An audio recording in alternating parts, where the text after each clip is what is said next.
6. käigu paneb sisse Unibet, mängijatelt mängijatele. Tärrista mõnuga, sest Metapo akutööriistadele on tasuta remont tervelt 3 aastaks ja lisaks anname tööriistadele vargusevastase kaitse. Metapo full service ainult Stokkerist. Tere kallid rallisõbrad, 6. käik podcast on see, mida kuulate ja võtame kokku Monte Carlo ralli, mis lõppes siis Sébastien Ogier võiduga Kalle Rovanpere ja Thierry Neuville'i ees. Meie mees Ott Tänak seekord 5., aga eelmist 3 aastat arvestades peame olema rahul, et punktid päris soliidsed siiski kirjas on. Punktikatselt veel lisaks Ott Tänakule 4 punkti teise koha eest. Kiire tutvustus, kuidas meil tänane saade on üles ehitatud. Stuudios on natukene rohkem mehi kui 1 ja Roland on meil jälle Skype'i ühenduse vahendusel, aga enne kui me stuudio juttudega edasi lähme, siis Jaanil on meil kiire, kiirustab Jaan meediatsooni, et teeme temaga väiksed jutud ära ja siis oleme stuudios tagasi. Ja Skype'i ühenduses on meil nüüd Jaan Martinson Monte Carlo ralli pressikeskusest. No Jaan, midagi pole öelda, vanameister on vanameister, 9. Monte Carlo ralli võit Sébastien Ogier'le. Küsiks, et Monte Carlo kontekstis, kuhu selle mehel on edasi minna üldse? Noh, tal on ikkagi veel kõvasti edasi minna, sellepärast, et mis tal nüüd on sama palju Monte võite kui Lööbil. Nii et Ogier peaks veidikene veel pingutama, et Lööbist mööda minna. Võt ma isegi täpselt ei tea, kas Lööbil on 9 või isegi 10. Nii et, ei, Lööbil on 8. Nüüd ta läks mööda. Läks mööda, jah. Ja. Aga tema käes ei ole 1 ralli võitude rekordit ikkagi. No seda küll, jah. Aga igatahes see, mis me spekuleerisime eile, et ei tea, kas Toyota mõtleb selle peale, et Kalle Rovanpere ikkagi sõidab tiitlile, Ogier on siin, ütleme, et poole tera mees kogu hooaja lõikes, ei olnud küsimust ka? Ja ei, see ei ole küsimust üldse. Ogier, tema eesmärk on võita rallisid ja võita rallisid Toyotale tuua punkte, aga temal on vaja ralli võitu ja ta ju ütles kohe, et ta ei lähe punktikatselt midagi noppima, nii et sealt ta jällegi omakorda andis Rovanperale need punktid kenasti ära, aga samas ütleme niimoodi, et jälitajatel on praegu tegelikult hea, et Ogier võttis Rovanperalt 8 punkti selle võiduga ära, et teeb elu natukene lihtsamaks. Aga Ott leidis siis õigel kiiruse punktikatsel üles või kuidas me seda kiirust tõlgendame? Teised mõned võtsid võib-olla äkki natukene iisimalt seda punktikatset kui Ogier ja Neuville'i näiteks silmas pidades, et aga Ott ja Kalle lõpuks jäi siis 0,6 vahet. Otil teine ja Kalle esimene. No ütleme nüüd niimoodi, et kindlasti võtnud Neuville seda punktikatset lõdvalt, aga ta lihtsalt siin ei saanud hakkama ja tegelikult nagu Ott ütles ka pärast katset, et auto ei olnud mugav sõita, et oli alajuhitav ja olgem realistid, et nii nagu Ott sõitis seda punktikatset, ta ei suudaks tervet rallit sõita niimoodi, et jah, ühel katsel võib ju täiega riskida ja see tõi ka kena tulemuse 4 punkti, aga eks seda autot tuleb veel kõvasti arendada, aga mul on miskipärast väike lootus, et see auto on paremaks saadud, et ma siin tegin väiksed arvutused, et tal oli 0,42 sekundit kilomeetri kohta oli kaotust reedesel päeval, kui probleem ei olnud ja laupäeva hommikul oli tal juba natuke parem 0,34 sekundit kilomeetri kohta kaotust ja kui me vaatame nüüd seda punktikatsesõitu, sest võiks loota, et see praegune auto kuskil seal vahel, et 0,15 sekundit kilomeetri kohta ta kaotab praegu Toyotadele, aga seda on siiski piisavalt palju, et loota rallide võitmisele. Kokkuvõttes, millised järeldused me võime Monte Carlo rallist teha? Sul on kindlasti olnud tänase päeva jooksul aega mõtiskleda, mis need põhijäreldused oleks? No põhimõtteliselt põhijäreldused ütles ju välja M-spordi boss Rich Millener. Ütles, et umbes kui ma nüüd kirjanduslikult seda väljendaksin, et avang on tehtud, mängunupud on paigas ja kõikidel on strateegia teada. Tuleb Toyotale võimalikult kiiresti lähemale jõuda. Ta ei rääkinud mööda minemisest, sellepärast, et ka Toyota läheb paremaks ja eks ta selgitas ka, et seal on teatud põhjused, eks seal on nüüd kõik mehed sõidavad sama autoga juba teist aastat. Teine asi on see, juhtkond on kenasti paigas erinevalt Hyundai'st. Hyundai tuli siia Monte Carlo rallile, kuivale asfaltile, pehme seadistusega ja kasutati veel pehmeid reppe ka ja siis võttiski need autod ujuma ja kärpis kiirust, et seal peaks olema tegelikult kogenud tiimijuht ju tegelikult nii ei tee, eks, et ta peaks aru saama, et millised seadistused autol on, eks.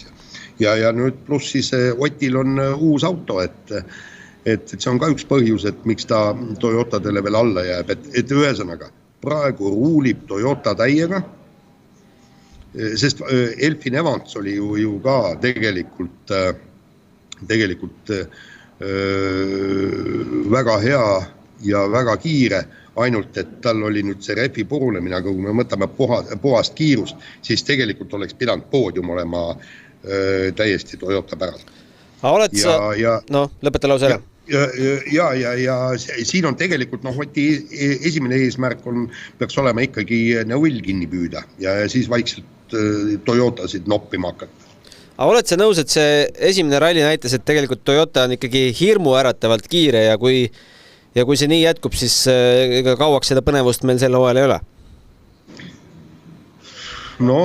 Ma tahaks loota, et lumel on veidikene teistsugused asjalood ja siis, kui minnakse kruusale eriti siis, eks pärast 4 esimest rallit, Mehhikut me ei saa ju arvesse võtta, et Mehhiko toimub niivõrd kõrgel, aga sealgi või ei pruugi Toyotadel kõik nii ilus ja tore olla, et Toyotad on olnud kruusal hädas ja ma loodan, et Ott kohaneb üha enam selle autoga ja siis, kui me hakkame nüüd sõitma seda nii-öelda kruusarallide hooaega, 7 rallit järjest tuleb, et siis ollakse juba Toyotal väga lähedal, aga see on puhtad spekulatsioonid, mis tegelikus elus ei maksa mitte midagi. Otiga sa täna alles hakkad rääkima, aga eile, mis jäi kõrva, et kuidas see nüüd vastus oli? Sa küsisid, et kas see roolivõimu probleem võib seda karta, et veel juhtub? Meenuta nüüd ise, kuidas see vastus kõlas? Ta ütles, et me peame tegema kõik selleks, et ei juhtuks. Ja siis Soome eksperdid, eriti just Jari Kedoma, kes on ise ju ka rallit sõitis koos Otiga M-spordis R5 autoga ja siis tema ütles, et see tollest ajast peale on see roolivõimu probleemid olnud M-spordis. Lisati ka see, et oli vist Jari Huttunen, kes oli sama asjaga hädas eelmine aasta Jyvaskyla rallil ja Kedoma rääkis, et temal läks ju selle tõttu isegi maailmameistri tiitel kaotsi, et ta 3 punktiga lõpuks R5 maailmameistri tiitli kaotas ja ütles, et suuresti oli selle taga just probleemid roolivõimuga ja siis telekanali Üle kommentaator, kes on ka ralli ekspert, siis ütles ka, et seal on 2, tema leiab, et seal on 2 viga, et kas on konstrueeritud see roolivõim valesti või on valesti ehitatud, et neid vigu pidavat palju sisse tulema ja tegelikult vaatame ka see, kui me võtame selle Lube ka, eks, et täna esimesel katsel järsku Voila, eks, et käsipidurel jälle pisiviga. Siis oli veeleke kuskil, et mille pärast ta ei saanud seda rallit lõpetada. Et ütleme, need ei ole head märgid, aga nagu tiimi boss ja Ott Tänak ütles, et kõik mehaanikud, insenerid ja kogu tiim peab nüüd tõsiselt ja kõvasti pingutama selleks, et talle väärilist autot anda. Aga kas Fordi testimisvõimalused ikkagi jäävad natukene Toyotale ja Hyundai'le ka sel aastal veel alla? Ei, väidetavalt on kõik olemas, kõik Ott saab teha nii palju teste kui võimalik ja neil on ka arendusprogrammiks raha olemas kõik, et neil on omad plaanid, et kuidas siit edasi minna. Loomulikult ega neid plaane nagu ei öelda, et ma loodan, et selle taha nüüd küll midagi ei jää. No loodame meiegi. Kui me nüüd siin kohe kõne ära lõpetame, mis tegevused sind täna veel ees ootavad? No põhimõtteliselt võtan siis mikrofoni kätte ja lähen Otti püüdma. Peaks varsti siia meediatsooni jõudma ja siis pärast seda sõidan Nissi, kus mul on täna ööseks elamine ja seal lõpetan siis suure loo, lugege seda ralli kokkuvõtte. Kuna meil homme paberleht ei ilmu, siis tuleb see lugu siis veebi lükata. Kohe veebi lükata ja siis hakkan vaikselt valmistuma ka teisipäevasesse lehte lugu, kus ma kirjutan see, et mida nüüd Monte Carlo ralli meile kõigile näitas. Et siin ei saa nii-öelda põhu peale veel kaugeltki minna, et tööd tuleb veel teha piisavalt parasjagu. Aga selge, Jaan, lasen sul valmistuda Otiga intervjuuks. Aitäh, oli tegelikult meelelukas rallinädalavahetus ja vaatame varsti jälle. No kohtume siis Rootsis. No kohtume sinuga Tallinnas, ma loodan. Jah. Aga fännidega Rootsis, jah? Just. Ja saates mehed ei nuta ka teisipäeval. Seda kindlasti. Jah, olgu, davai. Spordile lisab hoogu Unibet TV, kus saad aastas tasuta vaadata ligemale 100 000 võistlust otseülekandena. Unibet, mängijatelt mängijatele. Ja jätkame siis stuudiojuttudega. Meil on Roland Poom nagu ikka Skype'i vahendusel ja stuudiosse olen kutsunud ka meie ralliblogi vedaja Kaspar Ruusi. Tervist! Tervitus, aitäh kutsumast. On veel energiat järel? No peab olema, see punktikatse lõpp andis päris üks mõnusa energialaengu, et võib veel hetkel rallist rääkida küll. Roland, sul energiat jagub? Jaa, ma ütleks küll, et eks see võib olla selline, jah, ma ei tea, veidi üksluine ikkagi minu jaoks täna oli, aga muidu oli põnevust jagus ja põnevust jagus ka veits seal ka WRC2, mis isegi kohati oli põnevam see nädalavahet selgida. Aga nagu öeldud, siis vanameister dikteeris tempot lõpuni välja ja võttis oma 9. Monte Carlo ralli võidu, aga alustame ikkagi meie mehest. Ott Tänak tegi päris vinge punktikatse. Oled sa, Roland, nõus, et seda oli meile sellel nädalavahetusel väga vaja? Jaa, absoluutselt nõus ja oma ennustuses ka ma kindlasti Oti top 3 panin. Nüüd seda oli tegelikult eile arvata, et ees ei olnud midagi püüda, taga ei olnud ka midagi, et eks see selline tavaline pühapäev saab olema, et sellistes oludes tuleb rehvi hoida, et võtta iga punkt, mis võtta annab. Ja vaatasin ka telekas seda Eesti versiooni, siis rallisaadet ja Margus Murakas seal tõi ägeda näite oma mingisugusest kunagisest ajast, kus saigi 1 punkt meistritiitlil küsivaks, nii et iga punkt Power Stage'il on ikka väga olulise kalluga. Kuidas Kaspar oli blogida seda ikkagi üsna raju punktikatset, ikkagi lõpp vajus seal päris pingeliseks? Selles suhtes äge oli, samas lõpp läks väga kiireks, et tundsin nagu kohustust ja tahet enam-vähem igat splitti seal lõpus panna, et panin 1 splitti ära, näiteks Neuvilli oma tagant oli juba Evans või tähendab Roompera ja Ogier, et üsna selline pingeline kiire kribamine oli, aga nagu ma ütlesin, siis selles lõpp oli nagu vägev ja eriti just see Roompera versus Tänak võitlus seal.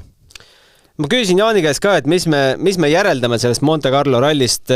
Mina järeldasin seda, et Toyota on ikkagi päris kiire ja kui nüüd järgmised rallid on ka näha, et teised mehed väga lähedale ei jõua. No Neville pingutas poodiumile, aga Ford ei pinguta kohe üldse praegu Toyotale ligi, siis mis me sellest hooajas saab, aga loomulikult seda järeldust ei saa veel teha, on ju? Jaa, aga tuletame meelde üldse, kuidas Neville on poodiumile pääsenud. Evansil läks rehv ja kaotas ligi 50 sekundit. Nii et puht teoreetiliselt oleks Toyota 1-2-3 olnud. Jaa, see oleks meie vaates katastroof. No meie vaates jah, aga üldse spordi vaates ka, ma arvan, et ega üleliia põnev ei ole, ma arvan, sellist asja jälgida, kui selline jõuvahekord peaks terve hooaeg läbi olema. Aga see, no ütleme, praegu ei ole ka ses suhtes ju otseselt üllatus, et Toyotal on ju ainus, kus need, kes sõidavad, ei vahetanud tiimi, et kõik on nagu autoga harjunud, nagu nii head sõitjad, kõik 3, ehk siis Ogier, Rovanpera, Evans ja noh, Katsuta muidugi lõpus seal käkkis ära midagi autoga, ehkki ta päris ise vist tunnistada ei tahtnud, et seal sõiduviga oli. Kuidas sulle tundus, Roland, Katsuta olematu sõiduviga? Ma arvan, et Katsuta karjääri saab võtta kokku sellega, et tal on mingid tobedad vead kogu aeg ja see, mis ei lõppe kunagi tegelikult ralli katkestamisega, aga mingid sellised veidrad asjad kogu aeg tulevad tal sisse ja noh, jah, see asi jätkub tal, nii et ma ei tea, keegi võiks tal natuke kratist kinni võtta ja öelda, et nagu nüüd tuleb sellised asjad ära unustada, et need on juba sellised, ütleme, lapsevead, mida ta teeb tegelikult. Üldiselt väga sümpaatne, aga veidi kriitikat para Katsuta peale võib juba natuke anda küll, et kui hooaegasid päris mitu juba. No kui me siin Katsuta juures oleme, siis üsna napilt tegelikult jäi Otile 5. koht, kui nüüd mõelda, et 17. katse järel olid seisus sellised, et Katsuta jõudis 0,1 sekundi kaugusele ja Otil 17. katselt alles 12. aeg, 34,1 sekundit. Pean tunnistama, mina tervet rallipäeva nüüd splittide kaupa ei jälginud. Kaspar oskab rohkem valgustada, kuhu see aeg läks? No ütleme, Tänaku kommentaarist ja kuidagi ei mulje, et nad kuidagi arvestasid vist valesti, et noh, eesmärk oli nagu nii rehve säästa punkti katseks, aga nad vist võtsidki natuke liiga aeglaselt. Ja samal ajal tegi Katsuta ise ju ka päris katse, ta oli seal teine aeg, et mis seal Tänak pärast punkti katset ütles ka, et said autot kuidagi halba tagasi, et olid ise lollid, et tundub, et tuligi siuke harv, siuke vale arvestus talt sisse, või kuidas sulle, Roland, tundus? Jaa, nõus tõesti sellega, et jah, nii ta umbes oli. Aga Katsuta jah, see viimane katse võttis pinge selles mõttes 5. koha heitlusest maha. Kalle Rovanpera vaatest, see teine koht, kuidas hetkel tundub, et kas üritas üldse täna mingit lahingut anda või oli sellest eos juba loobunud? Ma arvan, et tegelikult see oli meeskonna sees isegi. Vaata, kui ma eile ütlesin sulle sellise võib-olla natukene mitte realistliku lause, et Ogier lasku Rovanpera mööda, siis noh. No läks pealkirja ka? No ma vaatasin, et veits tobe tunne jäi mul, aga noh, see oli pigem pool naljaga öeldud. Aga selles mõttes, ega Rovanpera ju tegelikult võib öelda võita igal juhul, et Ogieril ju pooli hooaeg ja noh, küll 25 punkti mitte, aga võime öelda, et Rootsist ta liidrina läheb starti. Nii et noh, selles mõttes liider, aga noh, jah, Rovanpera pigem täna tundus, et see hoog oli rauged, et kui eile seal ikka võeti rajult aega tagasi, siis täna oli see hoidmine ja vahe lihtsalt muutus 2 sekundit pikemaks. Jaa. Ja eilsega võeti 20 sekundit tagasi. Jaa, täna jah, 2,7 päeva kokkuvõttes ja siis Otilt täna päeva kokkuvõttes alles 7. aeg, 57,5 oli tema Ogier'st aeglasem. No kuidagi ei saa ikkagi Otist üle ümber, et ilmselt ei jää talle ka endale sellest rallist väga head maiku, mis on positiivne, et oleme lõpuni saanud ja mingid punktid siit kirja, aga ei saa öelda, et tööd vähe oleks selle autoga nüüd veel teha. Jah, no ma arvan, et nii palju, kui me ka kommentaarist aru saime, siis tegelikult töö alles algas ja kahju muidugi, et neid serviseid nii vähe oli, mida Ott tõi ka välja, et muudatusi sai iga kord tehtud, kui servises oldi, aga lõpuks serviseid oli vähe ja lõpuks see roolivõima probleem, et mingit head datat sealt kätte ei saanud, mida need muudatused tegid, aga mingi põhja sai nagu paika tõenäoliselt, nagu ta ise ka ütles. Et noh, ma usun, et siit on kindlasti nagu parem minna Rootsi juba, vahet ei ole, et asfaldiseade oli, mida sätiti. Aga kindlasti mingid loogikat sai seal paika üldse ka kaalujaotuse mõttes, et ma usun, et Rootsis on kindlasti see juba grammi võrra kergem see hakkama saamisel. ja no ma arvan, et positiivne on see, et nende probleemide kiusta ikkagi ta ei, no eelmine aasta ta jäi ju kohe niimoodi selgelt tagajärolli, noh punktisüsteemi mõttes, et nüüd on 5. koha punktid pluss veel 4 tükki punktikatselt käes, et ei pea hakkama kohe alla -25 tagasi tegema. See on kahtlemata positiivne, on ju? No väga positiivne, 16 punkti vist peaks olema või?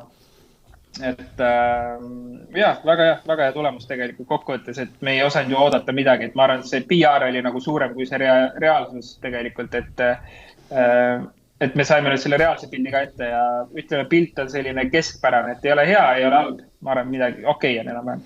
No vaatame Rally2 arvestust ka. Nikolai Gräzin tegi ikkagi puhta töö. Katsevõite siin erinevatele meestele, aga teine koht siis Johan Rosselile 4,4 sekundit kaotust talle ja Pepe Lopez 3. juba minut 10,7 maas. Kes jõudis seal Rally2 arvestuse heitlust näha, oli seal küsimus ka Gräzini võidus? No tegelikult, eks lõpus vaatad 4,4 sekki vahe, et eks ta ikka on küsimus, aga mäletame siit Gräzini eile õhtus ka rehvi, millega ta kaotas ligi minuti, et kui see nüüd maha võtta, siis see oli pigem selline domineerimine prantslase ees, et ainuke, kes seal tegelikult veel oli kiirem Gräzinist, oli Solberg. Ja Solberg oli ikkagi rajult kiire, aga tema siis WRC2 punkte ei kogunud siit ja tegelikult ka sõitis ühe korra rehvi katki ja ühe korra sõitis endal tagasillaga võrraks, et selline üle kivide käitude ralli tal oli, aga näha, et need uued Škoda Fabiat on ikka väga kiired. No tegelikult vägev võitles käis ju 3. koha peale Lopezi ja prantslase Stéphane Lefebvre vahel, kus nad ju põhimõtteliselt igal katsel M-kumb oli kas poole sekundi või sekundiga ees, aga oli see vist eelviimasel katsel, kui Lefebrel täpselt ei saanudki aru, vist rehvid läks igastest, kaotas seal üle 4 minuti ja langes sellega konkurentsist, aga iseenesest nad pakkusid läbi ralli vältel 3. koha peale ilmselt selle etapi kõige ägedamat heitlust. Ma sain aru, et see refleks vist kohe stardist või isegi enne starti segane jutt veits oli, aga no see oli vist top 1 kõige aegasem rehvi vahetus, peab ütlema. No mis me kogu ralli tipphetkeks loeme? Okei, tegelikult Rally2 arvestust tahaks veel rääkida. Kui me eile õhtul küsisime, mis meie sõbrad John Stonston ja Kihurani teevad, siis vastus tuli kohe oli päeva esimesel katsel või?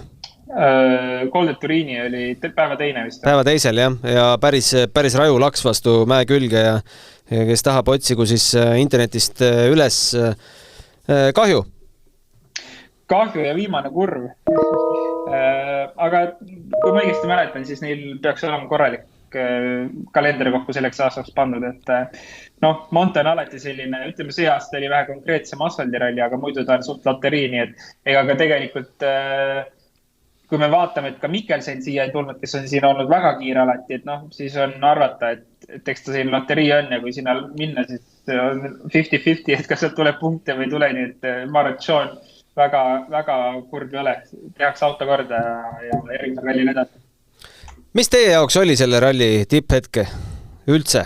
Toome kõik ühe tipphetke välja. Ma võin alustada, minu jaoks oli punktikatse, tõmbas pulsi päris üles. Ma ei tea, Kaspar las paneb järgmisena. Nagu Gunnar võttis selle esimese vastuse ära, aga ei tegelikult mulle meeldis väga see eilne õhtune katse, kus tõsi kahjuks see telepilti väga ei näinud seal lõpus, aga iseenesest see, kuidas see Ravampera tuli ja kuidas seal hakkas vahe, mis ta tõmbas 10 sekundit, tõmbas Ožeega tagasi ja üldse seal, mulle need pimeduse katsed meeldivad, et need näevad väga ägedad välja ja kui seal eile nüüd tagant mehed ulmaaegadega tulevad, siis seda isest on minu jaoks väga äge jälgida.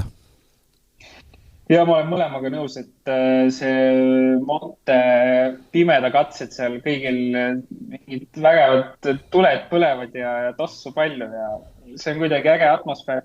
Aga ma arvan ka, et see võib-olla see eilne võitlus, et Roompera versus Ogieri võitlus äkki. Kindlasti Power Stage, aga üldiselt kui me võtame sellise Montenada kokku, siis selline üpriski sündmustavaine Monte, mis ei ole ka halb, aga ma arvan, et enne Montet ikka iga ralli fänn tunneb sellist kerget ärevust, et noh, mis nüüd juhtuma hakkab, on ju, et põnev saab olema, et sellist asja siin ei toimunud. No me salvestame seda intervjuud või seda podcasti enne, kui mehed on jõudnud hooldusparki tagasi meediatsooni, aga küll on aga Neville andnud huvitava intervjuu, et küsiti siit, miks tema ei ole poodiumi või ei ole võidukonkurentsis, poodiumi konkurentsis ta ikkagi oli. Vastus ütles, et ei ole autos probleem, vaid lihtsalt seadistus, mis nad enne Montet valisid, ei olnud õige ja seda enam nii kergelt siin hooldusalas ei muuda. Saite te aru, mida ta mõtles sellega? Roland, lasen sul vastata. Sa mõtled siis nüüd autoseadistuse teemal või? Jah, inglise keeles ütles, et meil oli seadistus, mis töötas kuival pinnal, aga ja ilmselt oleks paremini töötanud märjal ja libedal, aga nüüd me ei saa seda muuta. Jah, see seadistus oli suht selline kohe algusest peale teema, et ja tegelikult ka üle maailma, et inimesed kommenteerisid seadistust, et visuaalselt oli näha seal probleeme juba, et huvitav, et see nagu terve nädalavahetuse kestis, et mingit loogikat paika ei saadud, ma arvaksin, aga noh, ju siis oli nii, et ma ei tea, ma ei oska nagu kokku võtta seda teemat, et tegelikult see oli nii puhas asfaldiralli, et siin oleks võinud selline baas-setting paigas olla, et kui me nüüd ei räägi, kes siis esimest korda uue autoga sõitis, siis jah, on teine teema, aga tegelikult see oli nii tavaline asfaldiralli, et siin oleks võinud nagu seadistus paigas olla. Jaa, aga lähme küsimuste juurde ka. Meil üks küsimus on tulnud võrreldes eilsega ja ma, Roland, panin sulle edasi ka. Ma ei tea, kas sa jõudsid juba vaadata? Jaa, see on mul hetkel lahti ka, see on nii kuradima pikk, et ma nagu ei jõua omadega kuhugi. Aga põhimõtteliselt enne parandas siis oma eilset küsimust, mitte ei tahtnud öelda, et poelettidelt võetakse neid osi WRC autodele, vaid ta mõtles ikkagi Jokkerit. Ja Jokker on siis see uuendus, mida sa võid teha ralli hooaja jooksul. Me teame, et vormelis on vist need Jokkerid päris kibe teema, aga kuidas WRC sarjas Jokkerite reegel on? Ma ei tea, kuidas see aasta on, eelmine aasta oli kas seal oli rohkem kui üks või?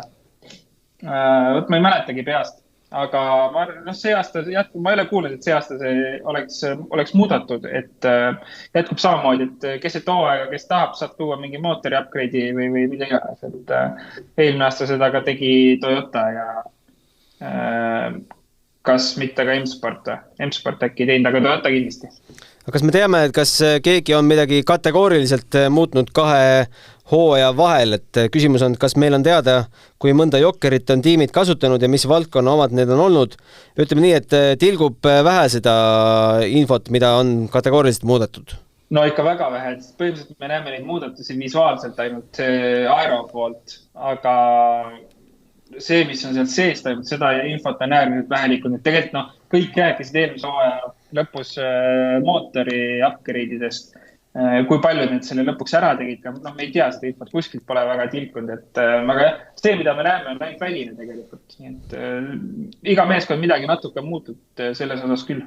Ja Ennul on üks tähelepanek veel, et kui vaadata Oti intervjuusid ja võrrelda neid eelnevate aastatega, siis tundub Ott kuidagi pingevabam ja enesekindlam, mis annab aimu sellest, et mees teab väga hästi, kui palju potentsiaali Fordis leidub. Võib see olla sellest, et mees on rahul lihtsalt oma karjäärivalikuga ja tiimivalikuga hetkel? No isiklikult mulle on tundnud tegelikult juba viimane aasta 2 kuidagi rahulikum, et siis ka kui oli veits keeruline Hyundai, et ühesõnaga oli kuidagi selle mõistlikult lahti mõtestanud ilmselt enda jaoks. Mees teab oma taset, teab, et auto oli veidi kehv ja nii oli. Aga Fordis ma arvan, et ta on lihtsalt ka väga rahulik, et ta teab, et ta läks missiooniga sinna. Kõik teavad, mis olukorrast on. Ta läks istus autosse, millega on võidetud ainult üks ralli. Ja see oli Sebastian Loebi aasta tagasi. Nii et ilmselt ta saab suht rahulik seal olla, nii et pingevaba värk, jah. Minul tundus, et see pinge kadus tal eelmise hooaja viimaste rallidega kuidagi muutusid hästi lahedaks need videointervjuud ka, mida meie reporterid Jaan ja Peep on sealt tootnud, et võib äkki olla, et loomulikult see on puhas spekulatsioon, et ta sai mingil hetkel nagu oma järgmise tööandja nagu paika, et välja loomulikult öelda ei saanud, aga endal oli mingi rahu olemas. Mina sain aru, et Fordi diil ei olnud enne lukus, kui ta Hyundai'st ära tuli. Ja seda ei oleks saanud ka mitte kuidagi lukku panna. No lukus mitte, aga vähemalt nägi ette, mis suunas asjad liiguvad. No väidetavalt, kus podcastis ta käis, siis tegelikult Cruise'i podcastis. Ja just, et seal ei olnud mitte midagi kindlat, kui ta Hyundai'st ära tuli. Võib-olla lihtsalt see, et ta teadis, et tal ei ole midagi püüda enam, talle neid ühesõnaga teine koht on kindel. Võib-olla sellest ka tekkis selline rahulolu juba sisse, et midagi siin teha enam väga ei ole. Ma ise ka pigem kaldun sinnapoole, et Rovanpera sai Uus-Meremaal juba tiitli kätte, et see võttis pinge maha, jah? Jah. Kuulge, aga meil on nüüd vaja välja mõelda, kellele me anname parima küsija auhinna. Roland, turgatab sul pähe, kes suutis meie ajurakukesed kõige paremini tööle panna? No 100% N. N ikka või? Mul on see e-mail siin praegu ees ja ma ikka ei saa sellest jagu veel lõpuni. See on nii pikk. Aga vaata, N pani meid selles mõttes huvitavasse olukorda, et me eile arutasime pikalt selle küsimuse üle, millest me tegelikult saime valesti aru. Aga meil sellest oli hoopis kolmas teema. Ja, nii oli küll, jah. Aga N... aga kui sa nüüd Soomes elad, siis meil on keeruline sellega, et aga vast saame kuidagi hakkama. Sind ootab igatahes mis see nüüd, termojoogipudel seisab minu laual. Võtan ühendust, kuidas me selle sinuni toimetame või äkki saad meil siin, kui Tallinnasse satud läbi käia. Aga meil on üks rubriik veel, see on WRCFan.com. Roland, sa jälgid numbreid, palju meil seal rahvast juba on? 184 ma vist või? Just 184 ja tulemused, ütleme nii, et ei saa kiita, aga ei ole ka hullu enda poolt vaadates siis. Mitmes sa oled? Mina olen 50. Ma näen, et top 15-sse mahub meie majast Eigo Kaljurand, 70,5 punkti. Vaatame, mis Eigo pani siis. Eigo pani Sebastien Ogier esimeseks, Kalle teiseks ja Neuvilli kolmandaks. Palju õnne. Oleks ta õigesti pannud ka 4.–5. koha. See on ikka katastroofiline eksimus. Tal on Ott on 4. pandud ja Evans on 5. pandud. Siis oleks jackpot, aga liider on meil siis keegi kodanik GG 888 ja esiviisik on Täppi pandud. Ja Kaspar ju 22. Mina olen 22. kohal, jah. Mulle tõi punktikatse, ma panin seal kõik esikolmiku Täppi. See tõi mulle punkte. Ja Gunnar, kus sina oled? Tead, hakka seal tagantpoolt pihta, ma arvan. Ma siin kerin ja ei tule. Ei tule või? Keegi on mind välja visanud sellest liigast. Ma saan sind ka välja visata, kui sa mulle närvidel hakkad käima. Nii, Rolandi leidsin 50. kohalt ja teate, võimegi vast lappama jääda või? Kes esimese leiab, see võib öelda. Aga üleskutse siis Rootsi ralli eel. Nüüd on küll aega mõelda ja vaagida, kes siin top 5 võiksid jõuda ja kutsume teid ühinema siis WRCFan.com /leagues inglis keeles ja /6 käik. See link läheb ka Delfi Sporti selle vastava podcasti uudise alla, mis me siin varsti välja paneme. Leidsin Rasmus Vatter, meie reporter on 122. kohal. Gunnar on 98. 98. Väga ilus number. Tugev tulemus. Esimeses 100 ikkagi. No kuidas seda öeldakse, et tibusid loetakse, millal meil rallis loetakse tibusid? Novembris? Sügisel. Jah, sügisel. Aga kuulge, päris meeleolukas rallinädalavahetus ikkagi hoolimata sellest, et ei saanud siin meie mehed poodiumil šampust pritsida, aga vast läheb järgmine kord veidi paremini või? Jaa, kindlasti. Ma arvan, et ma juba eile hakkasin seda rääkima, et Rootsis on see olemine kindlasti juba oluliselt parem, mugavam. ja stardipositsioon on ideaalne, et ma arvan, et Rootsi selline hea stardipositsioon ongi seal kuskil 4-5, kus Ott siis on ja see tekitab juba sellist kerget põnevust küll, ma usun, et mis seal saama hakkab. Kindlasti Ott tunneb ka ennast vähe mugavamalt, ma arvan, seal lume peal. Ja Rootsi ralli siis 9. 12. veebruarini Uumea on ralli keskuseks. Sõidame väidetavalt lumel ja jääl 302 kilomeetrit koos ülesõitudega 1175 ja on seal stardis mitte ainult Ott Tänak Eesti lippu kõrgel hoidmas, vaid ka Georg Linnamäe, James Morgan, Egon Kaur, Viilo Jakko, Jakko Viilo, niipidi, Robert Virves ja Hugo Magalhaes, kuidas iganes seda Portugali nime hääldatakse ja nii ongi. Ja Eesti korralik, Eesti laulupidu saab see lahtele, nii et loodetavasti paljud fännid lähevad kohale ikka. Ma ei mäleta, millal viimati nii palju Eesti stardis oli, aga see on äge, nii et Rootsi tuleb lahe igal juhul. No kuuldavasti ka Montes oli palju fänne ja me näeme ka siin ju oma, kuidas inimesed on küsimustele reageerinud ja kuidas meie uudiseid loetakse, et ralli huvi on praegult ikka, no ütleme, ei mäletagi, millal ta viimati nii laes oli. Vast 2019 aastaga võibki paralleele tuua, kui see tiitel meil paisma hakkas või? Ja ma arvan küll ja tegelikult ega seda huvi kerib eelkõige see autovahetus ja meeskonna vahetus ja ma arvan, et see, mis tulemas praegu Montes tehti, ma arvan, et enne Rootsit see huvi võiks olla veel suurem, sest igal juhul mingi muudatused on tehtud, mingi arendus on vahepeal tehtud, midagi sätitud, nii et Rootsi saab olema loodetavasti juba tulemuse poolest ka meile fännidele parem vastu võtta.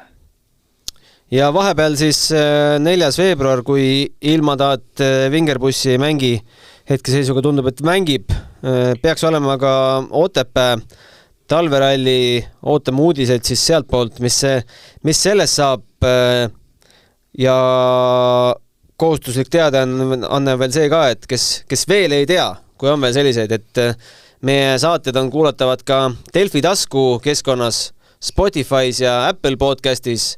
Saate siis panna see, kuidas see inglise keeles on subscribe ja eesti keeles telli ja saate siis värsked osad endale kiiresti telefoni.